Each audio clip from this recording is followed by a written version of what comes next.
आदरणीय आदित्य साहेब यांचं आगमन या ठिकाणी झालेलं आहे। त्यांच्यासोबत आदरणीय या जिल्ह्याचे पालकमंत्री आदरणीय अनिल परब साहेब, त्याप्रमाणे पालकमंत्री उदयजी राणा, खासदार विनायक राऊत, तुम्ही येऊ नका, काही लक्षात तुम्ही येऊ नका।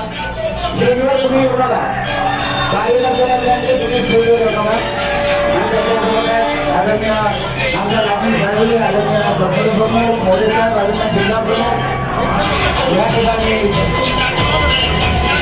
आदरणीय साहेबांना विनंती करतो की शिवप्रतिमेला पुष्पहार घालावाची विनंती करतो। त्यानंतर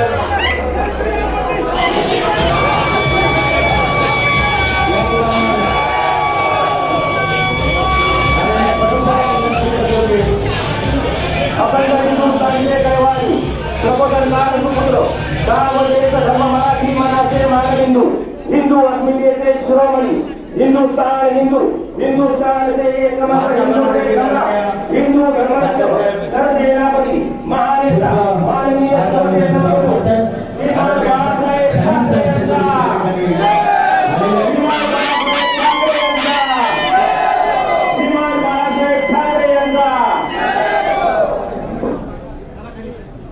या ठिकाणी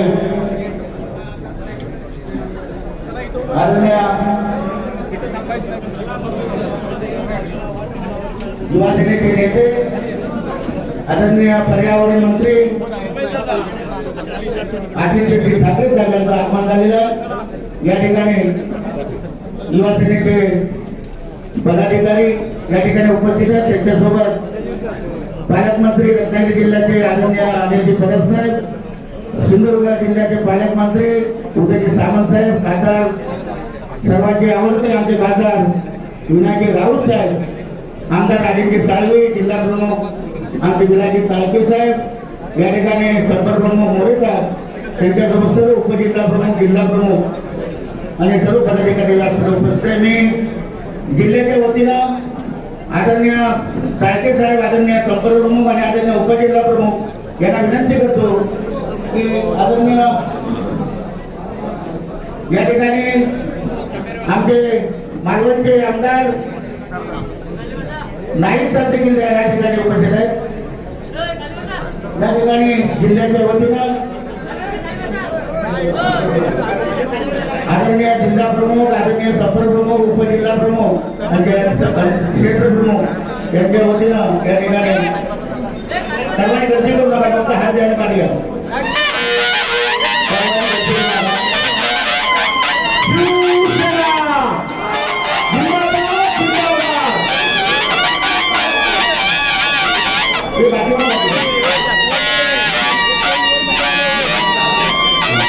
यानंतर आमचे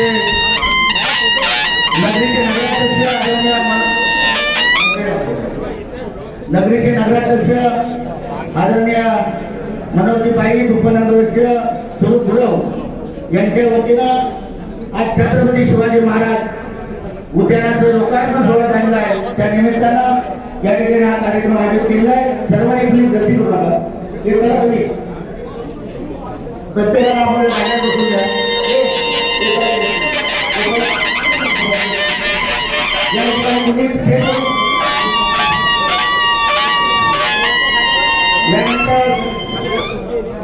आदरणीय या ठिकाणी जयचंद माने व संजय दळवे यांना विनंती करतो की तुमचं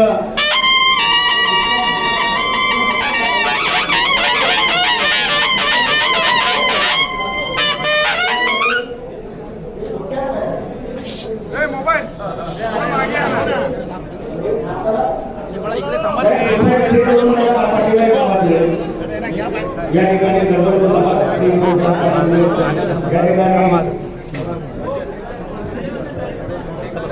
अरे मागे चला ना, माग अरे मागे नाही लोक गर्दी झाली माग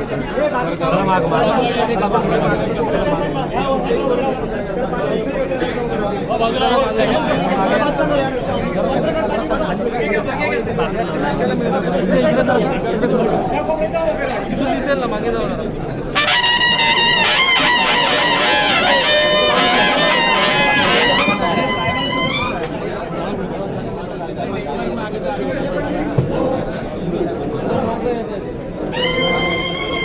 या ठिकाणी आदरणीय बरोबर आहे आमचे पालक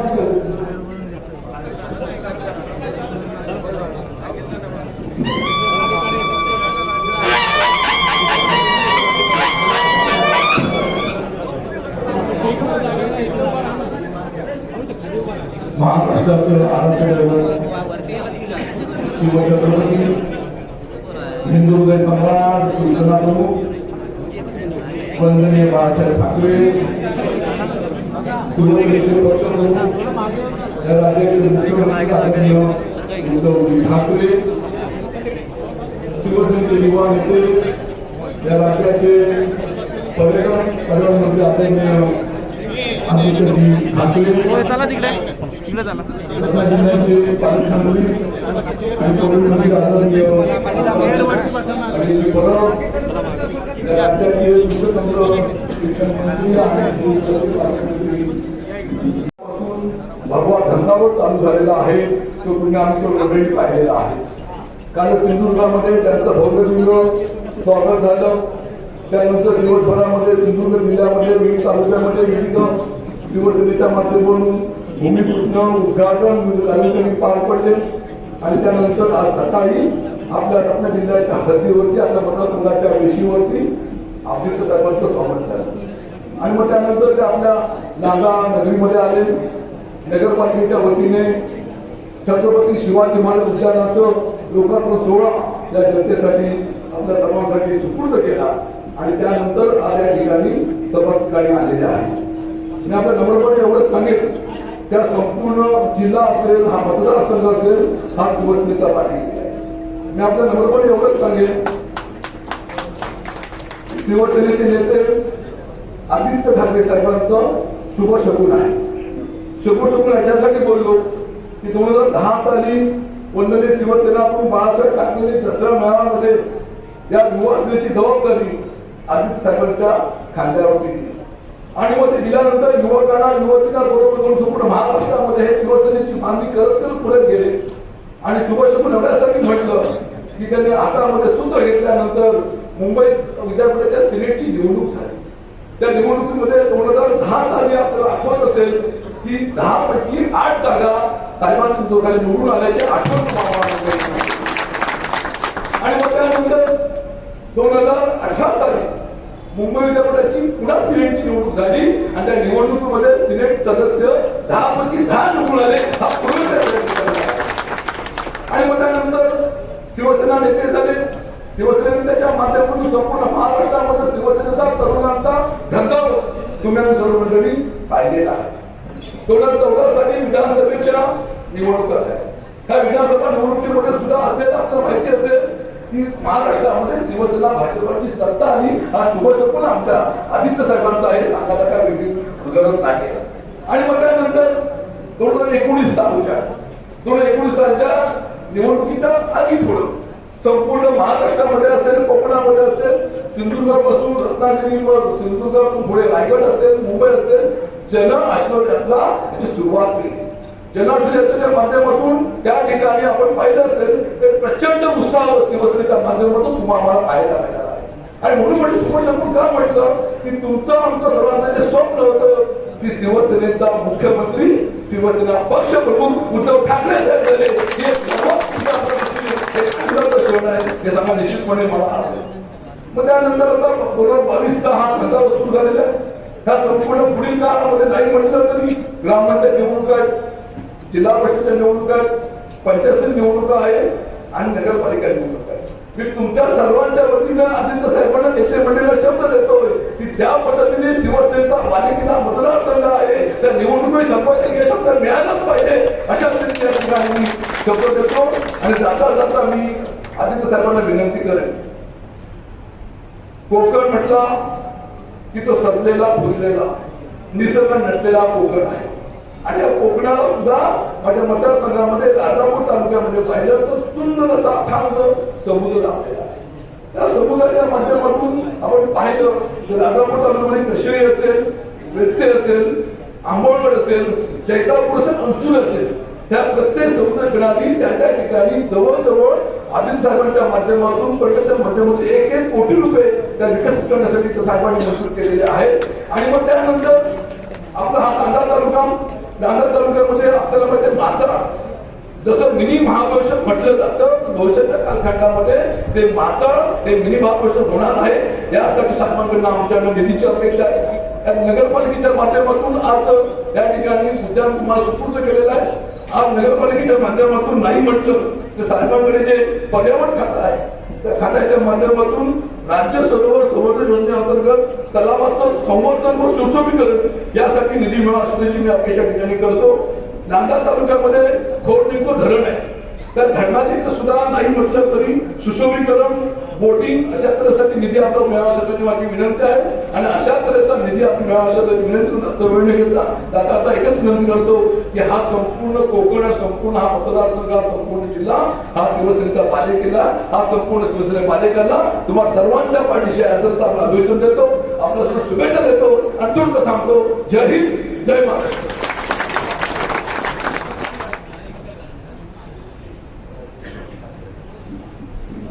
मी विनंती करतो या ठिकाणी गुरुप्रसाद देसाई यांना विनंती आहे की आपण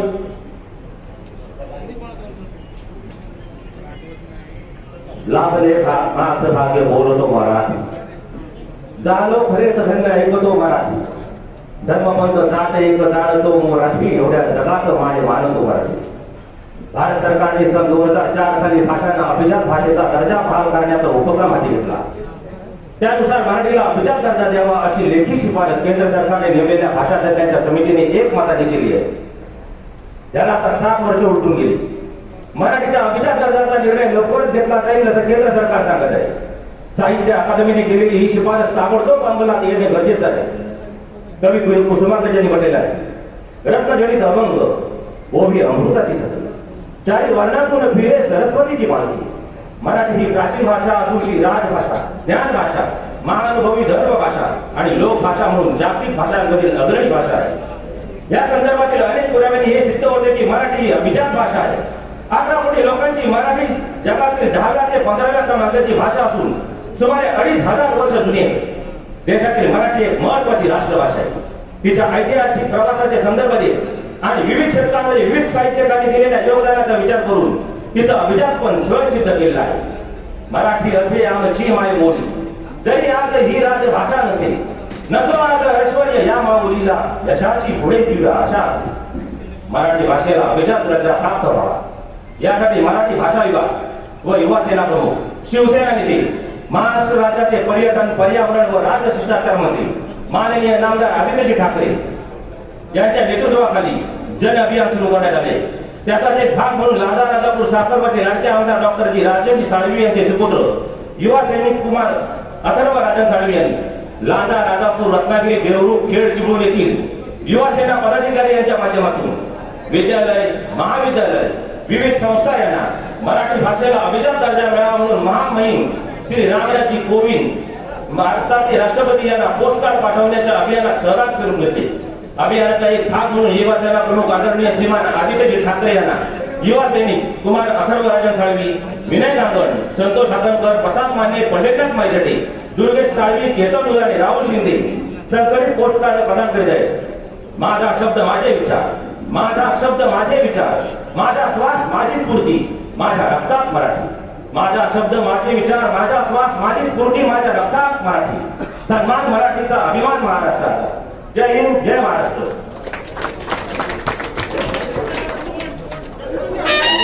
युवा सेनेच्या वतीनं आदित्य ठाकरे साहेबांचा या ठिकाणी सत्कार करण्यात येतो.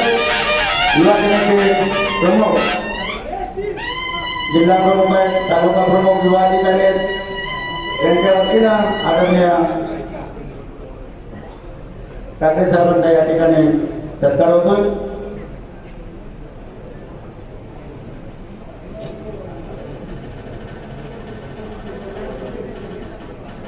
या ठिकाणी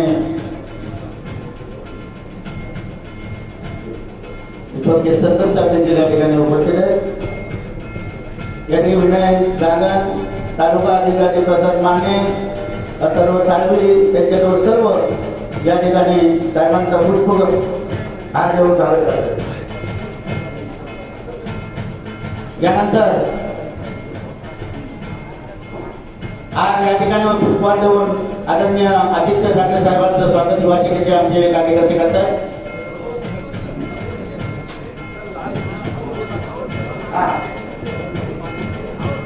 या ठिकाणी आपल्याला आपले लाडके खासदार ज्यांनी तळागाळातल्या शिवसैनिकाला न्याय द्यायचा एक केंद्र बांधलेलं आहे, मातांचा पर्यटन ज्यांनी उभं केलेलं आहे आणि असे अनेक तळागाळातले प्रश्न सोडवण्यासाठी आदरणीय खासदार साहेबांना विनंती करतो की आपण या ठिकाणी बाहेर मार्गदर्शन करावं.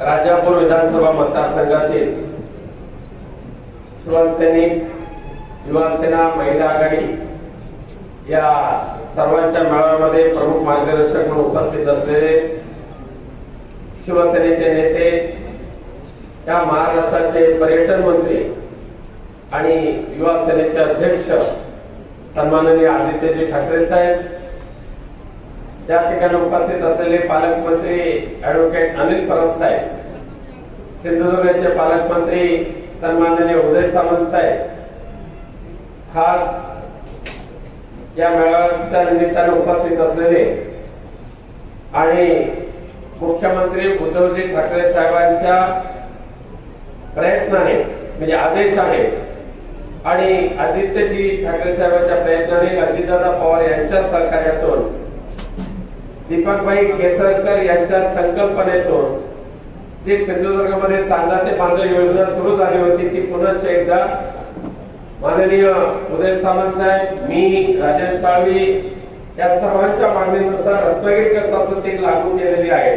त्या योजनेचे मार्गदर्शक आणि योजनेचे अध्यक्ष माननीय दीपकभाई केसरकर, त्याचबरोबर उपस्थित असलेले आमचे कुडाळचे आमदार वैभव नाईक, संपर्क प्रमुख सुधीरभाऊ मोरे, जिल्हा प्रमुख विलास पालके, या विभागाचे आमदार राजन साळवी, जगदीश राजावकर, सर्व सन्माननीय पदाधिकारी आणि उपस्थित पत्रकार आणि बंधू भगिनींनो, आदित्यजी आपल्या दौऱ्यानंतर या संपूर्ण कोकणातील शिवसैनिकांमध्ये एक जबरदस्त उत्साह, एक जबरदस्त चैतन्य आणि 100% या पुन्हा एकदा कोकणामध्ये शिवसेनेचा भगवा फडकवायचा हा निर्धार आपल्या या दौऱ्याच्या माध्यमातून निर्माण झालेला आहे.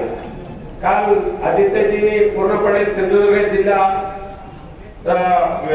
जिल्ह्यातील वेगवेगळ्या सोयी सुविधा, सामाजिक प्रकल्पांचं लोकार्पण केलं आणि आज आपल्या समोर येत असताना लांजा नगरपालिकेच्या वतीने जे उद्यान सुरू केलं ते नगराध्यक्ष मनोहरभाई आणि त्यांच्या सर्व पदाधिकाऱ्यांचं त्यांनी तिथे उद्घाटन करून त्यांचं कौतुक केलेलं आहे.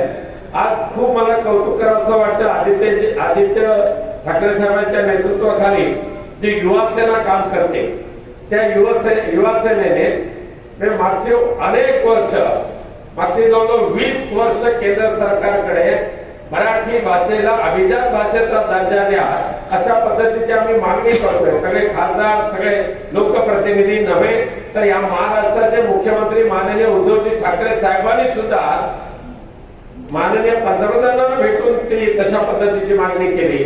संत ज्ञानेश्वरांच्या त्या पवित्र अशा वाणीने पावन झालेली मराठी भाषा आजही या केंद्र सरकारने त्याला अभिजात भाषेचा दर्जा दिला नाही, परंतु या अभिजात मराठी भाषेला अभिजात भाषेचा दर्जा द्यावा म्हणून या ठिकाणच्या युवा सेनेने हे जो संकल्प चालू केला थेट राष्ट्रपतींकडे निवेदन पाठवायची. आदित्यजी युवा सेनेचं खरोखरच कौतुक करावं असं वाटतं आणि याशिवाय युवा सेनेच्या बरोबर राहून संपूर्ण शिवसेनेच्या माध्यमातून महाराष्ट्रामध्ये अशा पद्धतीची निवेदनं आपल्या आदेशान्वये पाठवण्याचं काम याबाबत झाल्याशिवाय राहणार नाही. आज मी काय फार बोलत नाही, पण मला पालकमंत्री ऍडव्होकेट अनिल परब साहेबांचं मनापासून आभार मानायचे आहे की जी आपल्या कोकणातली सातत्याने मागणी की दरवर्षी नाही म्हटलं तर 2 वेळेला नैसर्गिक आपत्ती येतातच. आता सुद्धा मागच्या आठवड्यामध्ये पुन्हा पाऊस आला, आंबा बागायतदारांचं नुकसान झालं, काजू बागायतदारांचं नुकसान झालं. पण मागच्या 2 निसर्गाने तौत्तिक चक्रीवादळामध्ये आणि अति महापुरामध्ये राजापूर असेल, संगमेश्वर असेल, चिपळूण आणि खेड या भागातले शेकडोनी साखर हे उद्ध्वस्त झाले आणि लोकांचा संपर्क तुटला होता. मागच्या आठवड्यामध्ये माननीय उदय सामंत साहेब, मी आणि राजन साळवे आणि वैभव नाईक आम्ही ऍडव्होकेट अनिल परब साहेबांना भेटलो आणि कोणत्या परिस्थितीमध्ये पावसाळ्याच्या आत हे सगळे साखर पुन्हा बांधून देण्याची आवश्यकता आहे. निधी मात्र कोणत्या पद्धतीने तुम्ही आम्हाला द्या. आताच परब साहेब म्हणाले 25 कोटी रुपये जे प्रशासनाने मागितलेले आहे हे 25 कोटी देण्याची तरतूद माननीय परब साहेबांच्या माध्यमातून झाले. पावसाळ्याच्या अगोदर हे सगळे साखर पूर्ण करून लोकांचा संपर्क जोडण्याचं काम आपण करू. आदित्य साहेब, या मागच्या महापुरामध्ये या रत्नागिरी जिल्ह्यातले जवळजवळ 81 डोंगर आता कोसळायचं तयार झालं. 81 डोंगर आणि या डोंगरांच्या पायथ्याशी असलेले जे गाव हे मागच्या वेळेला देवाच्या कृपेने काही ठिकाणी दुर्घटना झाली पण देवाच्या कृपेने बाकीचे 81 गाव वाचलेले आहेत. पण ह्या वेळेला मी आपल्याला विनंती करतो हे 81 गावांना सुद्धा या पावसाळ्यामध्ये संरक्षित करण्याची गरज आहे. आपण एक जसं सिंधुदुर्ग वैद्यकीय महाविद्यालयाला आपण पुढाकार घेऊन आता तो मार्ग म्हणजे मार्गी लावलेला आहे माननीय उद्धव साहेबांच्या मार्गदर्शनाखाली. तसंच ह्या सिंधुदुर्ग रत्नागिरी जिल्ह्याकरता सुद्धा नैसर्गिक आपत्तीपासून गावांना वाचवणं यासाठी आपण एक बैठक या एप्रिलमध्ये घ्यावी अशा पद्धतीची मी आपल्याला विनंती करतो. योगायोगाने दीपकभाई केसरकर आलेले आहेतच. सिंधुरत्न समृद्ध विकास योजनेचे एक प्रशिक्षण आपल्या शिवसेनेचे लोकप्रतिनिधी आणि पदाधिकारी यांना ठेवावं अशा पद्धतीचं सामंतसाहेब आपण मागच्या महिन्यात आपण नक्की केलेलं आहे आणि त्यासाठी दीपक भाईलाच अध्यक्ष करा हा तुमचा आमचा आग्रह होता. आज ते आलेले पुन्हा एकदा एप्रिलच्या पहिल्या आठवड्यामध्ये सिंधुरत्न समृद्ध विकास योजनेचा फायदा या रत्नागिरी जिल्ह्याला कसा व्हावा या दृष्टिकोनातून दीपकभाई तुम्हाला पदाधिकाऱ्यांना मार्गदर्शन करतील आणि सिंधुदुर्ग जिल्ह्याच्या आर्थिक विकासामध्ये एक मैलाचा दगड ठरणारी क्रांतिकारक अशी योजना त्यावेळेला शांतते बांधा या योजनेतून दीपकभाईंच्या माध्यमातून राबवली गेली. सुदैवाने त्याचा फायदा आता रत्नागिरी जिल्ह्याला होत असल्यामुळे मला येत्या 3 वर्षामध्ये रत्नागिरी जिल्हा सुद्धा या देशामध्ये किंवा राज्यामध्ये सर्वात जास्त पर कॅपिटल इन्कम असणारा म्हणजे सर्वात वैयक्तिक उत्पन्न सर्वात जास्त असणारा जिल्हा पण रत्नागिरी जिल्ह्याचं सुद्धा नावलौकिक होईल असं मला खात्री आहे. पुन्हा एकदा आदित्यजी तुमच्या दौऱ्याच्या निमित्ताने खरंच आम्हाला मनापासून सांगतो प्रत्येक कार्यकर्त्याला प्रत्येक पदाधिकाऱ्याला जो उत्साह निर्माण झालेला आहे तो आम्ही शब्दामध्ये व्यक्त करू शकत नाही. पण आमच्या कोकणातल्या सर्व देवदेवतांना मी साष्टांग दंडवत घालून त्यांना गाराणं करतो की हे जे काय अरिष्ट आलेलं आहे जे कावकाव करणारे जे काय दोन कावळ्यांची औलाद आहे ती केवळ आणि केवळ माननीय मुख्यमंत्री उद्धवजी ठाकरे साहेबांच्या नेतृत्वाखाली या महाराष्ट्रामध्ये महाविकास आघाडीचं सरकार ज्या पद्धतीने लोकोपयोगी कामं करतायत लोकांना कोणता त्रास देत नाही. तुम्हाला शब्द दिला होता की मी 1.5 लाखापर्यंत कर्जमुक्ती करणार करून दाखवलेली आहे आणि प्रामाणिकपणे कर्ज भरणाऱ्यांना सुद्धा 50,000चं अनुदान देणारा शब्द जो उद्धव साहेबांनी दिला होता तो सुद्धा या अधिवेशनामध्ये त्यांनी जाहीर केलेला आहे. येत्या 15 दिवसामध्ये कोकणवासियांना सुद्धा तशा पद्धतीचा फायदा होईल. आंबा आणि काजू उत्पादकांच्या ज्या मागण्या आहेत त्या आम्ही आदित्यजींच्या मी कानावर घातलेले आणि साहेब एक शेवटचीच विनंती आहे की आंबा काजू बोर्ड स्थापन करण्याचा निर्णय महाराष्ट्र सरकारने 12 वर्षापूर्वी घेतलेला आहे आणि तो आंबा काजू बोर्ड फक्त आता कागदोपत्री आहे.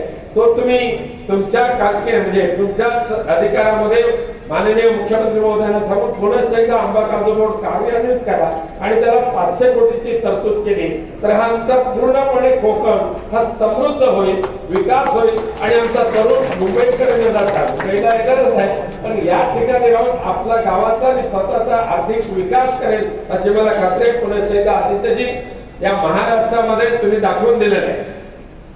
म्हणजे ज्यांना काय मोठं मोडायची त्याने मोडू दे, डोकं आपटायचे त्याने आपटू दे, पण आदित्यजी ठाकरेंनी पर्यटनाच्या माध्यमातून केवळ आणि केवळ कोकणाला नव्हे तर संपूर्ण देशाला दाखवून नव्हे दिलं तर आंतरराष्ट्रीय स्तरावर पर्यटनाच्या क्षेत्रामध्ये क्रांतिकारी निर्णय घेऊन पर्यटनाच्या क्षेत्राला चालना द्यायची आणि पर्यटनाच्या माध्यमातून रोजगार निर्मिती कशी करायची याचा आदर्श धडा माननीय आदित्यजी तुम्ही दाखवून दिलेला आहे. म्हणूनच तुमचं नाव आंतरराष्ट्रीय क्षेत्रामध्ये तुमचं नाव गौरवाने घेतलं जाते. म्हणून पुन्हा एकदा आपले मी स्वागत करतो, आभार मानतो आणि माझे 2 शब्द संपवतो. धन्यवाद.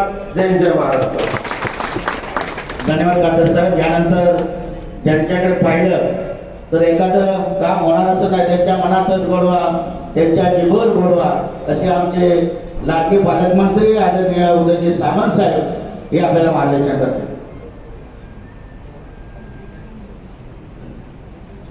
आजच्या शिवसेनेच्या मेळाव्याला खास करून या व्यासपीठावर उपस्थित असलेले आपल्या सर्वांचे नेते, शिवसेनेचे नेते, पर्यावरण पर्यटन मंत्री आदरणीय आदित्यजी ठाकरे साहेब, या जिल्ह्याचे लोकप्रिय पालकमंत्री, मंत्रिमंडळातील माझे ज्येष्ठ सहकारी आदरणीय अनिल परब साहेब, आपले लोकप्रिय खासदार आदरणीय विनायक राऊत साहेब, लोकप्रिय आमदार राजनजी साळवी साहेब, सिंधू रत्न योजनेचे अध्यक्ष आदरणीय दीपकभाई केसरकर, वैभवजी नाईक, सुधीरजी मोरे, विलासजी चाळके, शिवसेनेचे तालुका प्रमुख संदीपजी, प्रकाशजी, युवा सेनेचे सर्व पदाधिकारी, उपस्थित पंतवाडी भगिनी, रत्नागिरी जिल्ह्याच्या वतीनं आदित्य साहेबांचं मनापासून स्वागत करतो आणि विनायक राऊत साहेबांच्या नेतृत्वाखाली आणि अनिल परब साहेबांच्या नेतृत्वाखाली येणाऱ्या जिल्हा परिषदेच्या निवडणुकीला जिल्हा परिषदेवर 100% भगवा फडकेल हे देखील या सगळ्यांच्या साक्षीने या ठिकाणी आपल्याला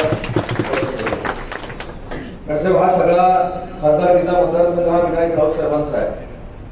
या रत्नागिरी जिल्ह्यातल्या विनायक राऊत साहेबांच्या मतदारसंघामध्ये एकूण 27 जिल्हा परिषदेच्या जागा आहेत आणि मला असं वाटतं की 27 जागांपैकी 25 जागा या शिवसेनेच्या ताब्यामध्ये आहेत आणि ज्या उर्वरित 2 जागा आहेत त्या देखील महाविकास आघाडीच्या ताब्यामध्ये आहेत. इथं एकही जागा बीजेपीला निवडून द्यायला देखील नाही आणि हीच परिस्थिती भविष्यामध्ये जिल्हा परिषदेला, पंचायत समितीला या जिल्ह्यामध्ये राहील. कारण विशेषतः या ठिकाणी खासदार साहेबांचा उल्लेख केला पाहिजे. खासदार साहेबांच्या मतदारसंघाशी असलेला संपर्क हा हेवा वाटणारा संपर्क आहे. खासदार साहेबांना आम्ही अनेक वेळा सांगतो की खासदार साहेब अनेक वेळा फोन केल्यानंतर रेल्वेमध्येच असतात. रेल्वेचा बुकिंग हा त्यांच्या नावावरच केल्यासारखं झालेलं आहे. पण गोव्याच्या गाडीमध्ये आम्ही जर तिकीट मागितलं, आम्हाला मुंबईला जायचं आहे किंवा मुंबईवर यायचं आहे, तर आम्हाला एकच उत्तर मिळते की हा तिकीट तुम्हाला मिळणार नाही, विनायक राऊत साहेबांसाठी कायमस्वरूपी हा बुक केलेला आहे. आणि एवढा चांगला संपर्क खासदारांचा या संपूर्ण मतदारसंघामध्ये आहे. तर या मतदारसंघाचा देखील उल्लेख केला पाहिजे. राजन साळवी साहेब अतिशय चांगल्या पद्धतीने काम करतात. त्यांचा संपर्क हा माझ्यापेक्षा देखील चांगला आहे. कारण त्यांचा उल्लेख आम्ही कायमस्वरूपी असा करतो की जन्मापासून मैतापर्यंत प्रत्येक कार्यक्रमाला जाणारा महाराष्ट्रातला आमदार जर कोण असेल तर राजन साळवी साहेब इतका चांगला संपर्क आहे. आणि म्हणून या दोघांच्या नेतृत्वाखाली अतिशय चांगल्या पद्धतीची संघटना या 3 तालुक्यामध्ये, संगमेश्वर तालुका असेल, लांजा तालुका असेल, राजापूर तालुका असेल, या तिन्ही तालुक्यांमध्ये अतिशय चांगल्या पद्धतीनं निर्माण झालेली आहे. आणि संगमेश्वर तालुक्याचं भाग्य असं आहे की संगमेश्वर तालुक्याला 3 आमदार आहेत. एक मी आहे, एक राजन साळवी साहेब आहेत आणि एक महाविकास आघाडीचे शेखर निकम आहेत. आणि म्हणून 3 आमदारांचा तालुका म्हणून संगमेश्वर तालुक्याकडे बघितलं जातं. आणि लांजा तालुक्याचा जो उल्लेख राजन साळवी साहेबांनी या ठिकाणी केला त्याचा देखील मला उल्लेख केला पाहिजे की 3000 फुटावर असलेलं मासाळ हे जे हिल स्टेशन आहे, ते हिल स्टेशन आपण बनवतोय, त्या नम्रपणानं सांगितलं पाहिजे. अनेक खासदार झाले त्या मतदारसंघामध्ये, अनेक खासदार झाले, पण तिथे चालत जाणारा एकमेव खासदार शिवसेनेचा होता, तो विनायक राऊत साहेबांचा उभार होता. आणि मला असं वाटलं होतं की फक्त मतं मागायची आहेत म्हणूनच विनायक राऊत साहेब त्या ठिकाणी जाते की काय, पण दरवर्षी एक कार्यक्रम म्हणून, एक उपक्रम म्हणून ते मासाळला चालत जातात. तिथल्या 400-450 लोकांची चर्चा करतात आणि आज चालत जाणारा तो मार्ग हायवे सारखा मार्ग झालेला आहे आणि त्याला देखील महाविकास आघाडीचं सरकार म्हणजेच उद्धव साहेब जबाबदार आहे. आणि म्हणून मला साहेब विनंती करायची की माथेरान आपण बघतो, महाबळेश्वर बघतो, या सगळ्याच्या पेक्षा उंचीवर असलेलं गाव हे मासाळ गाव ठरणार आहे. आणि मासाळला गेल्यानंतर खाली विशालगड आपल्याला दिसतो. त्या मासाळवरनं विशालगड पर्यंत आपण जर रोपवे केला तर इतिहासकालीन वास्तू देखील जोडली जाईल आणि एक पर्यटन स्थळ देखील फार मोठ्या पद्धतीने विकसित होईल. आज पर्यटन मंत्री म्हणून आदित्य साहेबांना आम्ही सगळ्यांनी मिळून रत्नागिरीवासियांनी धन्यवाद दिले पाहिजे. कारण ज्या पद्धतीने पर्यटनाचा विकास करण्यासाठी पैसे मंजूर झालेले आहेत, त्याच्यामध्ये कसब्याचं संभाजी स्मारक असेल, दूध पापेश्वराचं मंदिर असेल, लांजाचे अनेक उपक्रम असतील, माझ्या मतदारसंघातले उपक्रम असतील, गुहागर मधले असतील, खेड मधले असतील, त्या अतिशय सगळ्या उपक्रमांना फार मोठी आर्थिक ताकद ही आदित्य साहेबांनी दिलेली आहे. आणि विशेषतः साहेब अनिल परब साहेबांचं देखील मनापासून कौतुक आम्ही एवढ्यासाठीच करतो की आम्ही सांगू त्या पत्रावर ते करतात. आम्ही सांगितलं की आम्हाला रत्नागिरी तालुक्यामध्ये निधी पाहिजे, गुहागर तालुक्यामध्ये निधी पाहिजे, राजापूरमध्ये पाहिजे, कुठेही आम्हाला जास्त प्रयत्न करावे लागत नाही. आणि म्हणून आमचं रत्नागिरी जिल्ह्यामध्ये टीमवर्क आहे. आज मी साहेब आपल्याला शब्द देतो, पालकमंत्री साहेबांच्या नेतृत्वाखाली 9च्या 9 पंचायत समितीच्या सभापती हे शिवसेनेच असतील, जिल्हा परिषद शिवसेनेचे असेल आणि जिल्ह्यातल्या सगळ्या नगरपंचायती आणि नगरपालिका ह्या देखील शिवसेनेच्या असतील. फक्त ह्या सगळ्या आम्ही शिवसेनेच्या म्हणजे तुमच्या ताब्यात दिल्यानंतर तुमचा कृपा आशीर्वाद आणि कृपा दृष्टी ही रत्नागिरी जिल्ह्यावर आपण अशीच ठेवावी एवढीच कळकळीची विनंती करतो. पुन्हा एकदा आदित्य साहेबांचं मनपूर्वक स्वागत करतो आणि थांबतो. जय हिंद, जय महाराष्ट्र. या ठिकाणी आमचे रत्नागिरी जिल्ह्याचे पालकमंत्री आदरणीय मन मिळावून सर्वांना हा जिल्ह्याचा विकास करण्यासाठी कटिबद्ध असणारे आमचे पालकमंत्री आणि आदरणीय परब साहेब आपल्याला मार्गदर्शन करतील.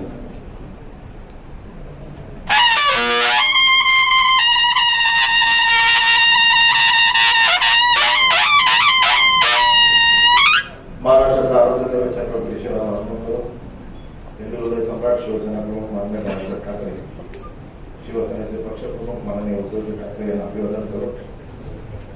आजच्या या राजा तालुक्यातील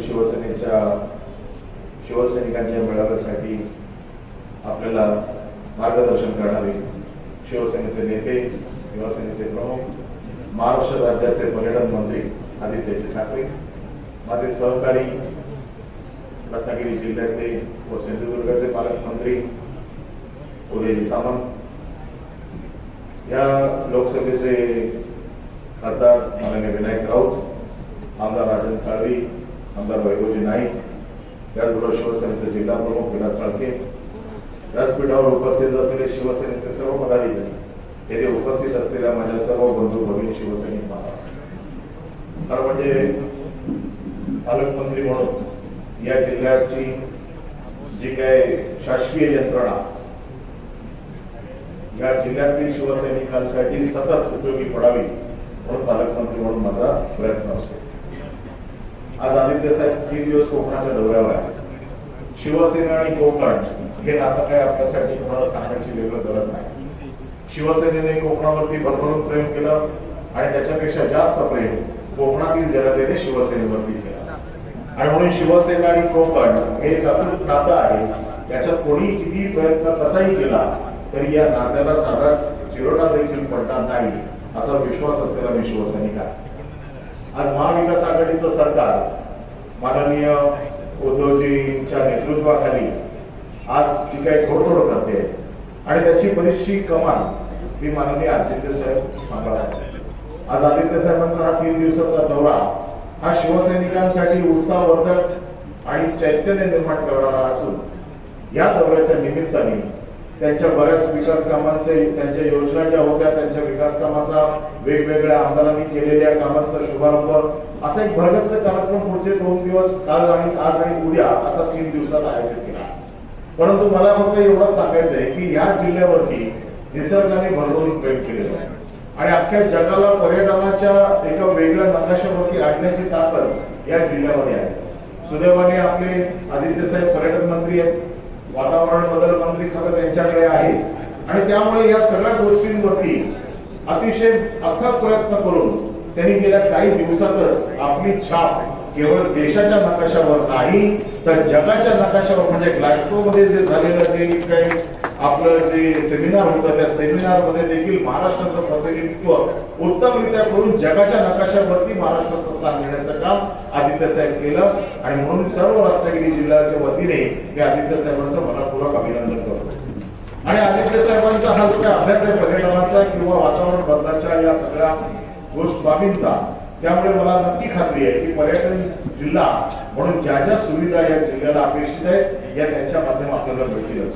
मी आता जसं माननीय विनायक राऊत यांनी सांगितलं की या जिल्ह्यावरती निसर्गाने दुर्गा आघात केला गेल्या वर्षामध्ये आणि म्हणून या वर्षी महाविकास आघाडीच्या सरकारने या जिल्ह्यासाठी 3,200 कोटीचे प्लॅन बनवला आणि या 3,200 कोटीच्या प्लॅन मध्ये 1,000 कोटी फक्त रत्नागिरी जिल्ह्यासाठी बनवलेले गेले आणि या 1,000 कोटीच्या माध्यमातून ही वारंवार येणारी जी संकट आहे या संकटाला थोपवण्याचं काम आहे. मी आताच आदित्य साहेबांना विनंती केली की आता काही दिवसात आपण याबद्दल एक मीटिंग घेऊन या रत्नागिरी जिल्ह्याला नैसर्गिक वादळापासून वाचवण्यासाठी ज्या ज्या गोष्टी करायच्या आहेत त्या सगळ्या गोष्टींचा मुकाबला करण्यासाठी या पैशाचा उपयोग आपण करणार आहे. मी रत्नागिरी जिल्ह्याचा पालकमंत्री म्हणून एवढं सांगू इच्छितो की मी शिवसेनेचा मंत्री आहे.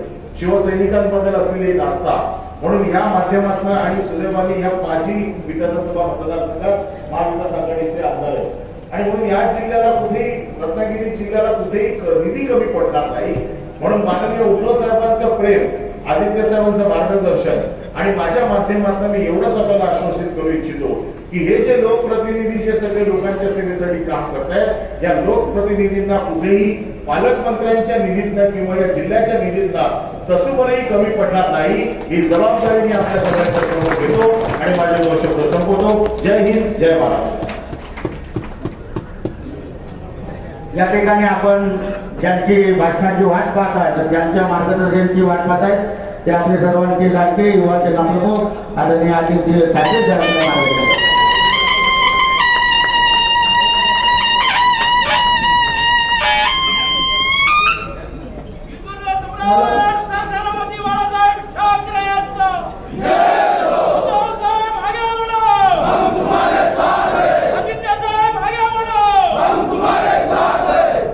मला वाटलं मला इथे बोलण्याच्या आधी जेव्हा आमंत्रण येत होतं तेव्हा काही अजून कौतुकाचे शब्द येतील पण मला नंतर नुसतं पालकमंत्र्यांसाठी कारण फडणवीसांच्या हातात होतं.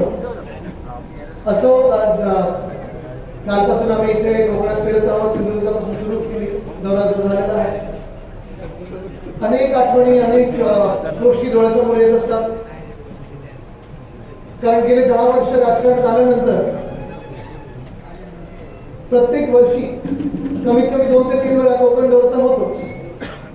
कारण कोकणमध्ये वेगळी ताकद आहे, वेगळं प्रेम आहे, वेगळे आशीर्वाद आहेतच. आपली मंदिरं असतील, आपले समुद्राचे किनारपट्टे आहेत आणि आपली सगळे कोकणातले सगळी माणसं जी मुंबईला ताकद देत असतात ते सगळे त्यांचे आशीर्वाद घ्यायला इथे यायलाच लागतं आणि एखादी यात्रा जशी असते तसं आम्ही प्रत्येक वर्षी कोकणात येत असतो. पण मला आठवतं अरे परत साहेब मला तो काय देखील आठवत आहे आज सगळे वातावरण बघून कारण कालपासून मी बघतोय सिंधुदुर्गात असेल रत्नागिरीत असेल जिथे जाऊन तिथे 100% शिवसेना आणि शिवसेनाच आहे.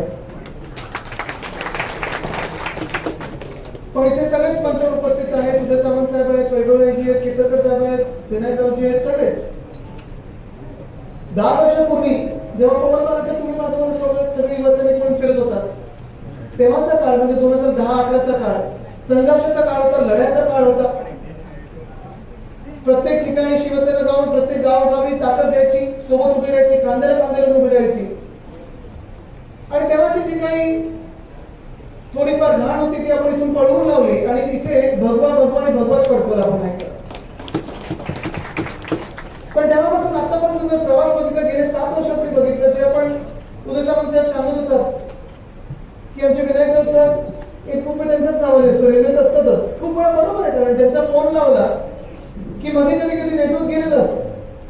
पण कधी विचारलं तर ते एक तर संसदेत असतात तर ते कोकणात असतात आणि ज्या दिवशी ते दोन्ही ठिकाणी नसतात तेव्हा ते मुख्यमंत्री साहेबांसोबत असतात आणि कोकणासाठी फंड आणत असतात. काल पण मी हे सिंधुदुर्गात जेव्हा योजना जाहीर करत असताना आमचे केसरकर साहेब होतेच. एक चांगलं काय झालेलं इथे की जे टीमवर्क मला इथे दिसत आहे. मग महाविकास आघाडी सरकारचं जे टीमवर्क आहे आपले जे सगळे आमदार असतील, खासदार महोदय तर आहेतच, पालकमंत्री आहेत, स्थानिक जे सगळे लोकप्रतिनिधी आहेत या सगळ्यांनी असे चांगलं काम करण्याची एक शपथ जी घेतलेली आहे, निश्चय जो केलेला आहे तो मला गेल्या 7 वर्षात दिसतच आहे. पण गेल्या 2 वर्षात आपले हक्काचे मुख्यमंत्री उद्धव ठाकरे तिथे बसल्यानंतर अजून मला इथे एक वेग मिळायचं दिसत आहे की इथे विकास कामांना चांगला वेग मिळालेला. राजन साहेब आपण देखील मला जेव्हा जेव्हा भेटत असतात तेव्हा आपल्या मतदारसंघासाठी चांगलं काय करता येईल, मग तिथे पर्यटनासाठी जो काही स्कोप असेल तो आहेच. पर्यावरणाचा मोठा विषय आहे आपल्याकडे, इथे 2-3 प्रकल्प जे मोठे येत आहेत त्याच्यात थोडे एक संभ्रमाचा विषय आहेच. पण एकंदरीत जर कोकणासाठी बघितलं तर माझी जी दोन माझ्याकडे जी खाती आहेत, पर्यटन आहे आणि पर्यावरण आहे, ही कदाचित कुठेही नाही तेवढी कोकणासाठी महत्वाची ठरतात. जर आपण बघितलं असेल काल पण सिंधुरत्न म्हणजे सिंधुदुर्ग आणि रत्नागिरी दोन्ही एकत्र जर केलं तर कोकण पूर्ण आपला जो एक जिल्हा म्हणून जरी बघितला किंवा 2 जिल्हे म्हणून जरी बघितले तर या कोकणात एवढे वर्ष माझे आजोबा हिंदू हृदय सम्राट बाळासाहेब ठाकरे त्यांचं स्वप्न असेल, माझे वडील ज्याचं मुख्यमंत्री आहेत, मी स्वतः म्हणजे आम्ही 3 पिढ्या तर सेवा करतच आलोय, तरी देखील प्रत्येक शिवसैनिक तर तेवढाच शिवसैनिक मुंबईत असतो, तेवढाच शिवसैनिक इथे कोकणात असतो आणि तेवढंच मुंबई आणि कोकण दोघांचा विकास कसा होईल, महाराष्ट्राचा विकास कसा होईल ह्याच्यावर दिवस रात्र मेहनत करत असतो आणि विचार करत असतो. आज सकाळी मी खासदार साहेबांची इथे येत असताना गाडीत असंच गप्पा होत होत्या आमच्या आणि उद्या साहेबांचं खरं ही गोष्ट की 10 वर्षापूर्वी जेव्हा यायचो, 7-8 वर्षापूर्वी जेव्हा यायचो, 2013 मध्ये पण मला आठवतं, जसं मी सांगायचो की त्यावेळी संघर्षाचा काळ होता, लढा देत होतो आपण, राजकीय लढा होता. पण तेव्हाची जी काही विकास कामं असतील म्हणजे आपण जेव्हा इथे सत्तेत नव्हतो किंवा आपले तेवढे लोकप्रतिनिधी नव्हते आणि आताच जर बघितलं तर जमीन आसमानाचा फरक आहे. त्यावेळी इथे प्रेसची पण काही मंडळी आहे, मला आठवतं विनायक साहेब आपला पहिला दौरा होता 2013चा, वैभव आपण देखील माझ्यासोबत होता आणि आदल्या दिवशी कोकणात यायचं होतं म्हणून आदल्या दिवशी माझं एक कॉलेजचं असाइनमेंट होतं, तेव्हा मी लॉ करत होतो, मी पण ऍडव्होकेट आहे, त्यावेळी लॉचा आमची एक असाइनमेंट होती, मी आणि अनिल परब साहेब आम्ही हायकोर्टात गेलो की कोण चालतं कसं ह्याच्यावर मला एक वही भरायची होती, कोण चालतं कसं आणि सहज आम्ही न सांगतो कोणालाही गेलो. आत गेल्यानंतर जे 2-3 ओळखीचे तिकडचे जे मोठे ऍडव्होकेट होते ते सगळं आले आमच्याकडे, ते बेलसाठी वगैरे आले नाही कशासाठी, नेमकं तुम्ही कोकणात चाललं तर आज काय मग तुम्ही बेलसाठी कुठं, असं काही नाही, कोकणाचा दौरा वेगळा आहे, हा अभ्यास दौरा वेगळा आहे. पण दुसऱ्या दिवशी जेव्हा आम्ही आलो, आम्ही गावोगावी गेलेलो, वेगळ्या पाड्यांमध्ये गेलो, वेगवेगळ्या वाड्यांमध्ये गेलो, वस्त्यांमध्ये गेलो आणि आम्ही सगळेच तेव्हा मला खासदार साहेब आपण खासदार नव्हता, 13-14ची गोष्ट आहे, आमदार होतो. पण तेव्हापासूनचा आत्ताचा प्रवास बघितला त्यावेळी 3 दिवसात पूर्ण कोकणाचा दौरा होऊन जायचा आणि तो आरामात व्हायचा, कारण तेवढं काही विकास कामाची भूमिपूजन उद्घाटन नव्हती, तेव्हा काही एवढा जो आता काही मी बघितला विकास जो होतो, शाश्वत विकास होतोय तेवढा काही होत नव्हता. पण 2014ला जो आपण विजयाचा नारळ फोडला खासदार साहेब, त्याच्यानंतर विजयाच्या नारळासोबतच विकासाचा देखील नारळ फोडला आणि विकासासाठी ही कोकणाची दारं खुली झाली आणि तेव्हापासून मी बघतोय प्रत्येक दौऱ्यात थोडी घाई गडबड वाढायला लागली. जो 3 दिवसाचा दौरा आहे मला वाटतं पुढच्याच वेळेपासून 6 ते 7 दिवसाचा दौरा आपल्याला लागणार आहे असं मला वाटायला लागलं. त्याचा 3 दिवसात 6 मतदारसंघ होऊन जाईल. पण आता प्रत्येक मतदारसंघामध्ये कुठेतरी आपले मच्छीमार बांधव त्यांच्यासोबत भेट देत असते, कुठेतरी नवीन बंधारा बांधून देतोय, जेटी बांधून देतोय. काल फिशिंग विलीचं आपण बघितलेलं होतं, गेस्ट हाऊस कुठेतरी आपण नवीन करतोय, एखाद्या नवीन रस्त्याचं भूमिपूजन असेल, अंतर्गत रस्त्यांचं डांबरीकरण असेल, कुठेतरी मंदिराचं पुन्हा एकदा तिथे आपण जीर्णोद्धार असेल, या सगळ्या गोष्टींसाठी जेवढी मेहनत तिथे शिवसेना म्हणून आपण घेत आहोत, पक्ष म्हणून घेत आहोत, तुम्ही सगळे ते कार्यकर्ते जे शिवसैनिक बसलेले आहात, ज्येष्ठ शिवसैनिक बसलेले आहेत, महिलांकडे मला खास करून सगळीकडे दिसते, हा जो विश्वास आहे तो फक्त आणि फक्त शिवसेनेवर दिसत आहे मला आणि महाविकास आघाडी सरकारवर दिसत आहे. आपलं सरकार बनल्यानंतर मला आठवतं मुख्यमंत्री उद्धव साहेब ठाकरे असतील, उपमुख्यमंत्री अजित पवार साहेब असतील, महसूल मंत्री बाळासाहेब थोरात साहेब असतील, त्या ठिकाणी देखील ठरवलं की कोकणात वर्षानुवर्ष आपण पर्यटनाचा दर्जा दिलेला तर आहे, पण खरंच नाही एवढ्या वर्षात होऊ शकलाय का, हा एक विचार करण्याची गोष्ट होती. आणि मग जेव्हा माझ्याकडे जबाबदारी सोपवली गेली, पर्यटन मंत्री म्हणून असेल, पर्यावरण मंत्री म्हणून असेल, जसं मी सांगितलं की कोकणासाठी पर्यटन आणि पर्यावरण दोन्ही तेवढंच महत्वाचं, कारण पर्यावरणाचा जो विकास केला आपण आणि पर्यावरणाचा विचार केला आपण, तर पर्यावरण पातळीवर तुम्ही मला सांगा गेल्या 2-3 वर्षात जेवढी वादळं आपल्याला इथे दिसलेली आहेत, आधी होती का एवढी वादळं? होती? 100 वर्षात जेवढी वादळं नसतील तेवढी किती तोफते आलं, निसर्ग आलं, किती तरी आलं. आणि वादळं नसतील तर वाऱ्याचे झोके ते येत राहतात, मग कधी अवकाळी पाऊस येतो, कधी उष्णता वाढते आणि मग अर्थात आमच्याकडे मागणी येत असतात, नुकसान भरपाईचे येत असतात, कुठेतरी काही बरं वाईट झालं की आपण ते नुकसान भरपाई करणं गरजेचं असतं. पण का जर हे विचार केला आपण कुठे भूस्खलन झालं असेल, लँडस्लाईड झाली असेल, ह्याचा विचार केला, त्यांचं मूळ हे वातावरणी बदल हे पर्यावरण आहे. आणि म्हणून जेव्हा मी व्हल्नरेबिलिटी किती कोणाला धोका आहे या राज्यात, कुठच्या जिल्ह्याला धोका आहे जास्तीत जास्त वातावरण बदलाचा किंवा पर्यावरणाचं, जर त्याचं मूल्यांकन केलं तर कोकण हे वरती आहे आणि ही धोक्याची घंटा आहे.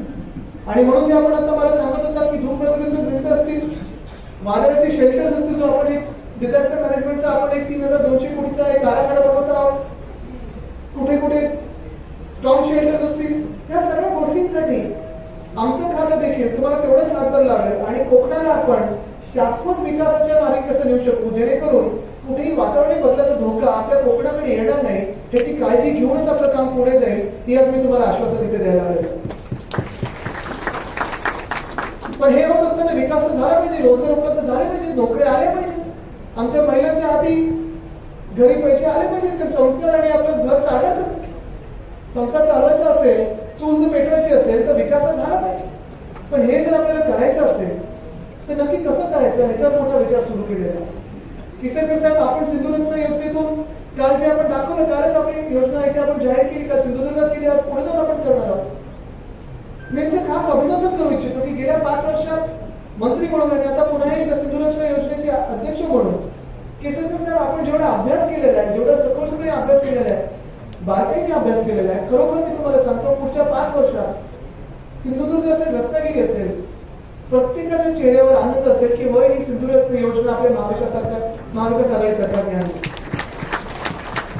सगळ्यांचा विचार त्यांनी केलेला, शेतकऱ्यांचा असेल, डोंगर भागाचा असेल, महिलांचा असेल, तरुण मुला मुलींचा असेल, युवकांचा असेल, मच्छीमारांचा असेल, किनारपट्ट्यांचा असेल, प्रत्येक जणाचा विकासाचा ह्यांनी केलेला आहे. आणि ती योजना आपण आता प्रत्येकाच्या हाती देत आहोत, प्रत्येकाच्या गावी नेत आहोत. पण पर्यटन मंत्री म्हणून माझं देखील तेवढंच कर्तव्य आहे की इथे पर्यटन जिल्हा म्हटल्यानंतर पर्यटनाचं नक्की काय चांगलं आणू शकू याच्यावर माझा विचार सतत सुरू असतो. अनेक वेळेस आपल्याला आठवत असेल, आपली पहिली की दुसरी कॅबिनेट आपण सगळे जेव्हा मंत्रिमंडळात आलो, त्याच्यानंतर कोकणासाठी काय करायचं याचा विचार जेव्हा सुरू केला, तेव्हा 2 महत्वाचे प्रकल्प, मोठे हॉटेल इथून थोडं पलीकडे, थोडं पुढे, जास्ती किलोमीटरच्या दुरीवर सिंधुदुर्गात होते. कदाचित 25 ते 26 वर्ष प्रलंबित असे हॉटेल हे आपल्या मंत्रिमंडळाच्या मान्यतेसाठी आले. म्हणजे तुम्ही विचार करा, 25 ते 26 वर्ष प्रलंबित प्रस्ताव, म्हणजे मी जेव्हा 4 ते 5 वर्षाचा होतो तेव्हा तो प्रस्ताव पहिला आलेला. आणि तेव्हापासून पुढे मागे चाललेलं. मी माझ्या खात्याने सांगितलं, नथिंग डुईंग, आपल्याला हा प्रस्ताव पुढच्या 2 महिन्यात मंजूर करायचा, म्हणजे करायचा, तो मंजूर केला आपण. आणि पुढच्या 2 वर्षात आपण चांगले मोठे हॉटेल आपण कोकणात आणत आहोत. तसंच अॅग्रो टुरिझमचं आपण पॉलिसी आणलेली आहे, होमस्टे पॉलिसीवर आपण काम करत आहोत. कारण मला माहिती कोकणात होमस्टे खूप चिकार वाढलेले आहेत, आपल्या प्रत्येकाच्या घरोघरी चांगलं जेवण खायला असेल, राहायला असेल, इकडचा आनंद घ्यायला असेल, आमच्या मुंबईतून असेल, इतर महाराष्ट्राच्या जिल्ह्यामधून येत असतील, देशभरातून लोक येतात. आणि होमस्टे पॉलिसी देखील आपण लवकरात लवकर आपल्या समोर आणत आहोत. पण हेच नाही तर पुढे गणपतीपुळेला आपण एक चांगला मोठा बोट क्लब केलेला, तिथे देखील आपण रोजगार उपलब्ध करून दिलेला आहे. माझं हेच लक्ष आहे की प्रत्येक प्रकल्प जो येईल, चांगला हॉटेलचा असेल, बोट क्लबचा असेल, काही डोंगराळ भागामध्ये आता आपण जे मचाळाचं सांगितलं ते देखील असेल, हे सगळं करत असताना न्याय आणि रोजगार आपले स्थानिक भूमिपुत्रांना कसं मिळेल ह्याच्यावर आपण आता लक्ष केंद्रित केलेलं आहे. सरकार आल्यानंतरच मुख्यमंत्री झाल्यानंच मुख्यमंत्री उद्धव ठाकरेंनी हेच घोषित केले की सिंधुदुर्गातून रत्नागिरीत येऊन इकडचा विकास आणि शाश्वत विकास ह्याला आम्ही गती देऊ. आणि ती जी वचनं दिलेली त्यावेळी मला वाटतं सिंधुदुर्गाचं आपलं मेडिकल कॉलेज ते आपण वचन पूर्ण केलेलं आहे आणि त्याचं आता बांधकाम सुरू झालेलं आहे. चिपीचं एअरपोर्ट होतं ते देखील सुरुवात झालेली, त्याची 2 वर्षात आपण ते काम पूर्ण केलेलं आहे. आणि जर मला माझी माहिती खोटी नसेल तर कुठच्याही विमानावर तिकीट मिळत नाही एवढं बुकिंग असतं, म्हणजे लगेच तिकीट मिळत नाही एवढं बुकिंग असतं. आणि तिसरी महत्वाची गोष्ट म्हणजे आत्ताच्या अधिवेशनाच्या काळात आपण रत्नागिरी एअरपोर्ट साठी देखील 100 कोटी जाहीर केले, ते देखील काम आपण एकंदरच या कोकणाचा विकास करत असताना आपला जो विश्वास ठामपणे शिवसेनेवर आहे, महाविकास आघाडी सरकारवर आहे, मुख्यमंत्री उद्धव ठाकरेंवर आहे. हा विश्वास आणि विकास कायम ठेवण्यासाठी मला वाटतं हे वातावरण आपण सदैव बघू ठेवणं गरजेचं आहे. मी हे नेहमी सांगतो की मुंबई जी आपण बांधू शकलो, मुंबईची जी आपली ताकद आहे, शिवसेनेची ताकद ही फक्त आणि फक्त कोकणी माणसांमुळे आहे. जी ताकद आपल्याला भगवान इथे बीएमसीवर दिसतो, मुंबई महानगरपालिकेवर दिसतो, तो आपल्या सर्वांमुळे. आणि आज तो मंत्रालयावर देखील आहे. पण हा विकास आपल्याला पुढे जर न्यायचं असेल, शाश्वत ठेवायचं असेल, स्थानिक भूमिपुत्रांसाठी ठेवायचं असेल, तर आपल्याला सोबत हे लोकांना घेऊन पुढे जाण्याची गरज आहे. राजन साहेब, आपण आता माझ्या अधिवेशनाच्या काळात तुम्ही 2-3 बैठका घेतल्या देसाई साहेबांबरोबर, माझ्याबरोबर. मी तुम्हाला इथेच सांगतो की इथे 2-3 प्रकल्प आले, थोडी आंदोलन झाली आणि आपण पण लोकांसोबत उभे राहिलो. नाण्यामध्ये नाही म्हणजे नाही, नाण्यामधून तो प्रकल्प आपण बाहेर गेलेला आहे. पण पुन्हा एकदा त्या प्रकल्पाची चर्चा सुरू झालेली की काही अशा ठिकाणी न्यायचं का जिथे गावं कुठे प्रकल्पग्रस्त होणार नाही, विस्थापित होणार नाही, झाडं कापली जाणार नाही, कुठे दुसरीकडे न्यायचं. आणि माझ्याकडे आज देखील दोन्ही बाजूनी निवेदन आले. काही काही लोकांना तो प्रकल्प पाहिजे, काही काही लोकांना प्रकल्प नको. आणि शिवसेनेची भूमिका ही स्पष्ट आहे, ठाम आहे की जे काही आपण इथे महाराष्ट्रात करू ते महाराष्ट्रासाठीच करू आणि देशासाठी करू, इकडच्या स्थानिक भूमिपुत्रांसाठी करू. ही भूमिका स्पष्ट करत असताना आज देखील मला सकाळी मुख्यमंत्री महोदयांचा फोन आला. त्यांनी मला सांगितलं की आदित्य, तू लोकांना हेच सांग की आपण लोकांसोबत उभे राहू. हे सरकार हे लोकांचं सरकार आहे, स्थानिक भूमिपुत्रांचं सरकार आहे. आणि कुठचाही प्रकल्प म्हणजे मोठी इंडस्ट्री असेल, एखादं हॉटेल असेल, एखादा रस्ता असेल, एखादा अंतर्गत रस्ता असेल, जेव्हा आपण बांधकाम करू तेव्हा कोणालाही दूर ठेवून करणार नाही, कोणाचाही विश्वास तोडून करणार नाही. प्रत्येकाचा विश्वास जिंकूनच आपण काम करू. जे काही विरोधक असतील, जे काही या प्रकल्पाच्या बाजूने देखील असतील, लोकांबरोबर बैठका आपण करणार आहोत, सगळ्यांना विश्वासात घेऊन करणार आहोत. कुठेही असं होणार नाही की कोणाच्या विश्वासाला पायदळ करून आपण हे करणार आहोत, कोणाचंही मन तोडून किंवा छोटं करून करणार नाही. आपल्या सगळ्यांना सोबत घेऊन पुढे जायचं. आणि म्हणूनच आज मी आपल्या सर्वांना इथे प्रेसची मंडळी त्यांना देखील सांगतो की रिफायनरीचा जो प्रकल्प आहे कुठेही अजून निश्चित झालं नाही की करायचं नाही. आपल्याला महाराष्ट्राचा विकास तर करायचा आहे, पण त्या विकासात स्थानिक भूमिपुत्रांना घेऊन करायचा आहे. तिकडे रोजगार ह्या भूमिपुत्रांना कसा मिळेल, उपलब्ध कसं होऊन देईल, ह्याचं आपल्याला लक्षात घेऊन काम करायचं, विश्वास तोडून काम करायचं नाही. आणि म्हणून तुम्ही निश्चित व्हा, आंदोलन करण्याची गरज नाही. कोणाला आंदोलन किंवा मोर्चे काढण्याची गरज येणार नाही, पाळी येणार नाही. कारण हे सरकार तुमचं आहे. जे काही आपल्याला चांगलं कोकणासाठी करायचं असेल ते करू आपण, आणि सगळ्यांना विश्वासात घेऊन करू. हे आज मी तुम्हाला आश्वासन द्यायला आलोय. हा विश्वास पक्का ठेवा. नक्कीच या कोकणाचा, महाराष्ट्राचा, देशाचा आणि समाजाचा विकास करू. धन्यवाद. जय हिंद, जय महाराष्ट्र.